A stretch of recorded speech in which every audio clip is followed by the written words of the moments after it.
Today we're doing standard Simic Flash. It's actually a very special video because we got this recommendation from a viewer who said that we should do a Simic deck. And if you're that viewer, I'm sorry you didn't specify which format, so we decided to do standard because that seemed like a popular deck. And yes, this is a meta deck, but I created this deck and it's a much cheaper deck than the big deck going around. So let's get into the deck. The idea for this deck is to use the flash mechanic to basically get all your spells out during your opponent's turn so that you can react to your opponent's moves, and also to play a bunch of little creatures that get you a bunch of value, so then in the late game you can bring out a few of your finishers and really just sort of trample your opponent with value. So as I said, this deck is all about value. It is basically just blue-green value. We're going to try and get a lot of spells out quickly and make sure that we have a lot of mana for our late spells. But another thing with this deck is that a lot of times during flash decks, if you don't have a reaction to your opponent's spells, if your opponents don't play anything that's worth reacting, you need spells to just sort of like get value in the meantime with abilities. So we have a few abilities like that too. Now let's get into the cards. So first of all, you can tell we kind of changed how we're doing the background. Yes, a lot of you wanted this, and so we changed the background.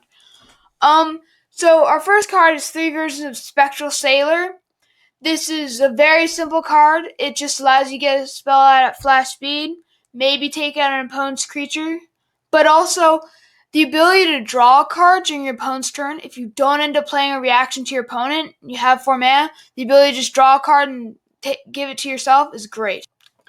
So now we have our first flash payoff, as you can see on the screen right now. This card is really good.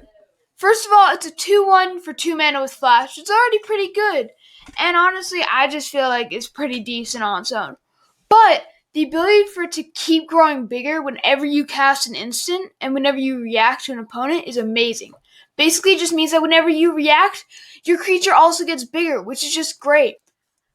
Alright, our next card is 2 Ghost Bows, which I believe this card is very underrated in standard. The ability to pay 2 mana and draw a card at instant speed is not very good, but you're already splitting even no matter what. And also, if it's later in the game and that's all you have in your hand, you can play that, maybe try and hit a flash creature. But also it's ramp, because you put a land from your hand onto the battlefield, which then means that if you get that and you then just put an island on, and then you put a Spectral Sailor on the field, it is amazing.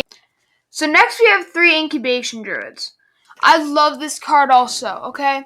Because it already ramps you out a little bit. It allows you to tap for any color of mana, which also can be a little bit fixing, which you might need. Probably won't need it, but it's better to be safe than sorry. But the adaptability doesn't have to be activated at sorcery speed, which means, again, that if your opponent doesn't play anything for you to respond to, you can just adapt this for 5 and get a 3/5. Our next card is 3 Negates. This deck does not have a lot of prevention removal once things are on the field, and it doesn't have a lot of protection. So if the opponent's trying to kill one of your bigger creatures, you negate it, and also you're going to be keeping up the mana for your flash spells anyways. More counter spells just means that you can control the game more and make sure that you're going to win in the end. Here's our next counter spell. Quench is a great card. It doesn't have to target non-creature or creature spell, but this card only works in the early game when you're sure they can't pay the extra 2. If the game goes long, this card probably won't work unless they cast multiple spells on the turn. But this card is, again, a card at instant speed, so you can always hold it up. And it's just another way to make sure your opponent's big threats don't hit the board. Next, we have a playset of Frilled Mystics. I love this card, and it's kind of the poster child of this deck. The ability to play it out and maybe take out an attacker, and also to counter a spell at flash speed, just has so much interaction on it alone that it's just amazing and kind of is what this deck is made to do. This is an amazing card and probably the other poster child of this deck, okay? It's a 4/4 for 4 with flash, which is already great. Take out a smaller attacker. But also, because I'm going to be doing everything on my opponent's turn, you never just want to pass on your turn. But this means that if I just pass on my turn and wait for my opponent's turn to do something, I then get a 2/2 wolf, which, while this card is out, is a 3/3. And with more of these, I get a bunch of wolves. It's great.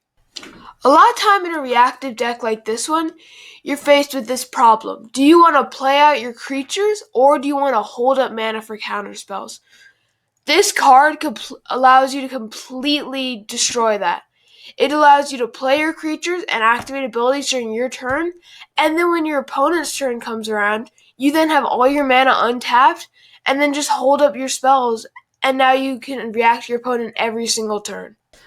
Our next card is 2 Biogenetic Oozes.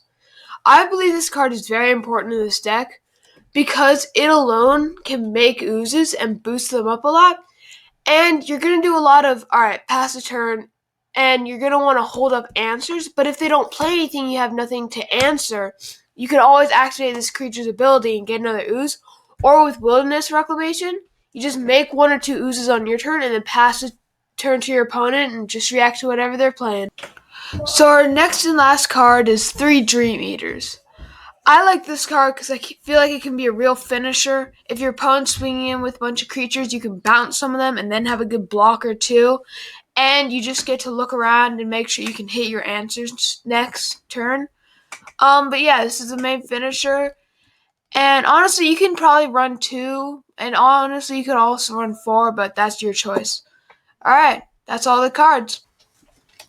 For this deck, like my last deck, I didn't make a sideboard because I feel like that's where you need to come in. And again, it all depends on your play group, whether or not there's a lot of different types of spells.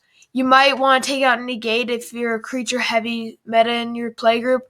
But it's really all up to you, and you just gotta see what's going around when you're playing with it.